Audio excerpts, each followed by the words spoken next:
They were already on the porch when I opened the door. Two cops. Calm, apologetic. "Are you, Eli Bennett?" I nodded, phone in hand, still warm from blocking the last number tied to my mother. "We got a welfare check request. Your mother said you might be a danger to yourself or someone else." I almost laughed.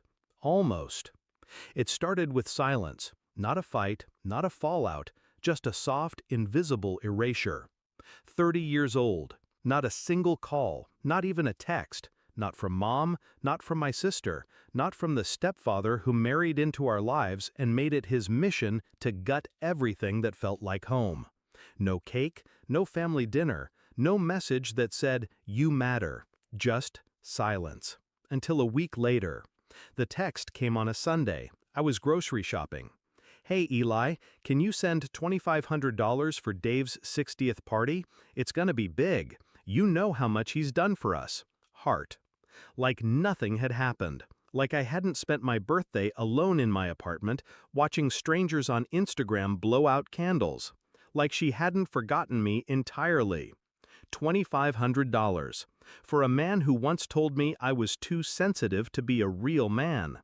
Who used to joke that I wouldn't amount to much because I didn't fix cars or hunt deer. I stared at the screen for 5 minutes before I responded. I sent $1. Then I blocked her. Blocked them all. The calls came from unknown numbers after that. Voicemails filled with guilt grenades, accusations, ungrateful, disrespectful, after everything we did for you. And then silence again. Until the knock. I let the officers in, offered them coffee, told them I wasn't suicidal. I was clear, calm, measured. They took notes, made a report, apologized again. As they were leaving, one of them said, "You don't seem like the dangerous one." I just smiled. They weren't the first to underestimate me. I wasn't raised to win. I was raised to comply, to keep the peace, bite my tongue, nod when insulted, laugh when dismissed. Mom called it love. It wasn't. It was control in a sweeter bottle. I started digging. The first thing I did was pull up my old bank records, reminders of every loan she never repaid, every bill I covered because Dave was between jobs again, every Cash App transfer for rent, medicine, emergencies. I printed them, 48 pages. Next, I contacted my landlord and requested copies of every late payment notice I received back when I was helping them and nearly got evicted. Then came the will. Grandma's will. The one Mom swore had nothing in it for me.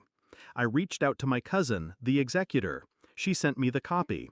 Turns out, Grandma left me $18,000. Mom cashed it, signed it, and never said a word. That's when I knew. This wasn't forgetfulness. This wasn't just how families are. This was theft. Repeated, systematic, emotional, and financial. And I'd been complicit. Not anymore. I didn't scream, didn't post about it. I strategized. I contacted a lawyer, quietly, told her everything. She filed a small claim suit on my behalf. The amount wasn't huge, but it was loud. I subpoenaed the bank.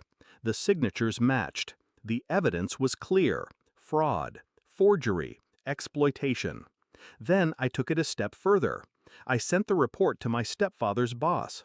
Turns out he works in a position that requires financial transparency. A government contract. A little flag can cause a big delay. And Dave? He hates delays. Court was a quiet affair. They didn't expect me to show up with documents, timestamps, recorded voicemails. The judge frowned as she flipped through the records. "You stole from your son," she said flatly. My mother looked small for the first time in her life. Dave didn't even speak. They lost. I didn't want their money anymore. I wanted the record, the consequence, the cut. I got it. They tried to call again, from burner phones, through friends. They said, family doesn't sue family. I said, family doesn't steal from their kids and lie about it. Then I changed my number. Now I spend my birthdays however I want. No fake dinners, no forced conversations. Last week, I took a weekend trip to the mountains. Alone? Yeah, but peaceful. Silent, but on my terms this time. Funny thing about being the quiet one in the family, people think you'll always stay quiet. Until you don't. Until you sharpen your silence into a scalpel and cut yourself free. And when they come knocking, demanding apologies or money or love you no longer owe, you give them exactly what they gave you: nothing.